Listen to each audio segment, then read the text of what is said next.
मैं यही बोलता, इम्तियाज भाई को खासदार है हमारे, उनको सही अगर मुसलमानों के बारे में प्रेम है तो उन्होंने पहले एक ही काम करना, औकाफ बोर्ड की जमीन जितने दलालों ने ली है वो छुड़ा के देना। मैं बोलूँगा खासदार फिर से चुन के आएंगे वो कि वक्त के बारे में जो प्रोजेक्ट यहाँ से जाना चाहिए था डेवलपमेंट के लिए वो गए नहीं, एक भी प्रोजेक्ट गया नहीं अभी 20 सालों में। इस आघाड़ी सरकार के कुछ नेताओं ने, इस आघाड़ी सरकार में के कुछ अधिकारियों ने और आघाड़ी सरकार के कुछ दलालों ने ये वक्फ बोर्ड को पूरा खा लिया है। यहाँ की सबसे ज़्यादा ज़मीन दलालों के हाथ में है। यहाँ के कुछ स्थानिक खासदार और कुछ स्थानिक नेता उसमें शामिल है और उनकी ताकत इन अधिकारियों को मिली हुई है।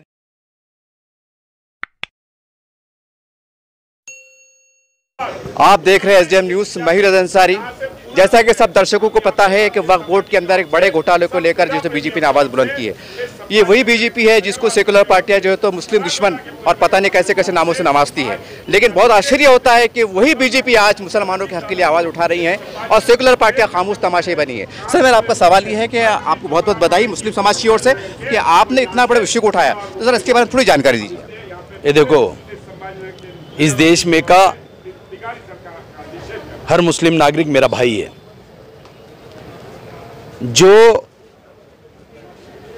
वक्फ बोर्ड के बारे में जो गरीब मुसलमानों के लिए जो वक्फ बोर्ड ने करके रखा था, इस आघाड़ी सरकार के कुछ नेताओं ने, इस आघाड़ी सरकार में के कुछ अधिकारियों ने और आघाड़ी सरकार के कुछ दलालों ने ये वक्फ बोर्ड को पूरा खा लिया है।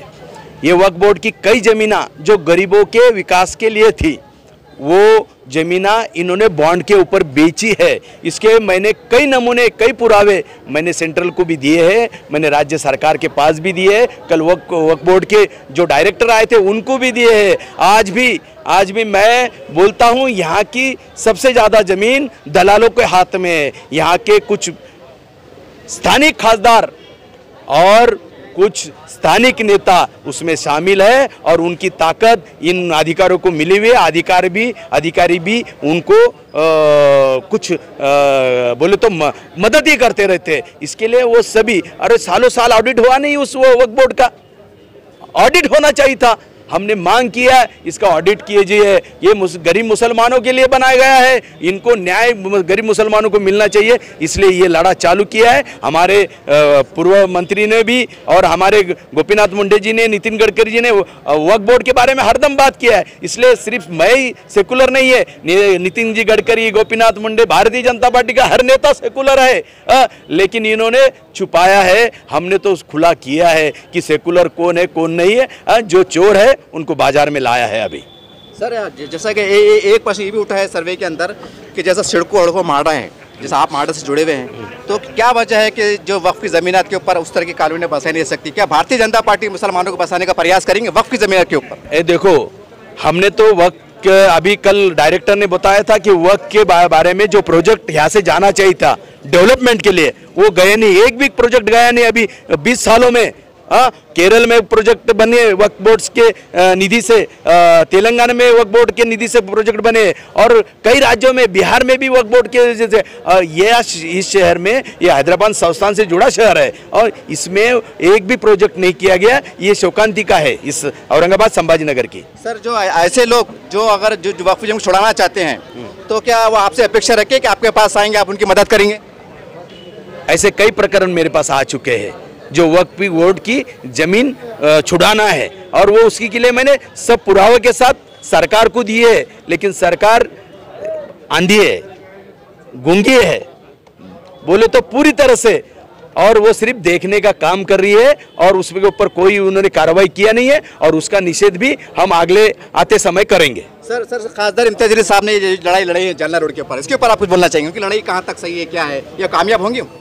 मैं यही बोलता, इम्तियाज भाई को खासदार है हमारे, उनको सही अगर मुसलमानों के बारे में प्रेम है तो उन्होंने पहले एक ही काम करना, औकाफ बोर्ड की जमीन जितने दलालों ने ली है वो छुड़ा के देना।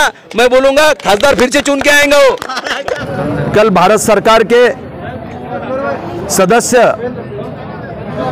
भारत वक्फ बोर्ड के सदस्य सन्माननीय वसीम खान जी आए थे और इधर के वक्फ बोर्ड की प्रोग्रामिंग कैसी चलती है, वक्फ बोर्ड कैसा काम करता है, गरीब मुसलमानों के लिए क्या क्या काम किया है, इसकी पूरी निगरानी करने के लिए वक्फ बोर्ड के सदस्य बोल के आए थे। तब हमने उनको बताया कि यहाँ का वक्फ बोर्ड 20 साल से ये वक्फ बोर्ड का ऑडिट हुआ नहीं, ऑडिट होना चाहिए। यहाँ वक्फ बोर्ड के कई जमीना यहाँ के दलालों ने, नेताओं के दलालों ने, ये आघाड़ी सरकार के दलालों ने पूरे जमीना बॉन्ड पे बेचा है और उसके कुछ पुरावे मैंने उनको दिए हैं। और ये गरीब मुसलमान का हक छीनना है और ये गरीब मुसलमान सबसे ज़्यादा इस शहर में गरीब मुसलमान है और ये इस शहर में वक्फ बोर्ड का एक भी प्रोजेक्ट वक्फ बोर्ड ने दाखिल किया नहीं और उसके लिए मैंने उस सभी बातों को पुरावे के साथ साबित करके दिया है और वो राज्य सरकार के पास दिया है और केंद्र सरकार के पास दिया है। मुझे केंद्र सरकार से आशा है, राज्य सरकार से आशा नहीं है, क्योंकि राज्य सरकार बहरी भी है और गूंगी भी है।